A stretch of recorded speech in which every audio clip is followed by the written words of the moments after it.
Doctor Mohammad ইউনূসকেও আমি রাজপথে এই বিক্ষোভে নামার আহ্বান জানাচ্ছি। ডক্টর মোহাম্মদ ইউনূস সহ সকল উপদেষ্টাদের, যারা অন্তর্বর্তী সরকারের দায়িত্বে ছিলেন, ডক্টর মোহাম্মদ ইউনূস সহ, এই যে আমাদের আইন উপদেষ্টা আসিফ নজরুল সহ যার যে সকল উপদেষ্টা ছিলেন, গুরুত্বপূর্ণ ভূমিকা পালন করেছেন, তাদেরকে দায়িত্ব নিতে হবে।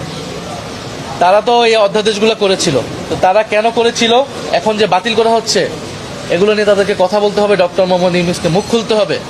তারা অধ্যাদেশ করে চলে গিয়েছে, একটা ইলেকশন ইঞ্জিনিয়ারিং করে বিএনপির হাতে ক্ষমতা দিয়ে চলে গিয়েছে। এখন এই আইনগুলো, অধ্যাদেশগুলো বাতিল হয়ে যাবে, সংস্কার হবে না, আর তারা কোনো কথা বলবে না, তারা যার যার ক্যারিয়ারে ফিরে যাবে।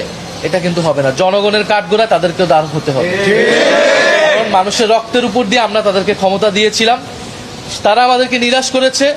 কিন্তু যতটুকু অর্জন সেই সময় হয়েছে, সেই অর্জন ধরে রাখার জন্য তাদেরকেও মাঠে নামতে হবে। ফলে ডক্টর মোহাম্মদ ইউনূসকেও আমি রাজপথে এই বিক্ষোভে নামার আহ্বান জানাচ্ছি, ডক্টর মোহাম্মদ ইউনূস সহ সকল উপদেষ্টাদের।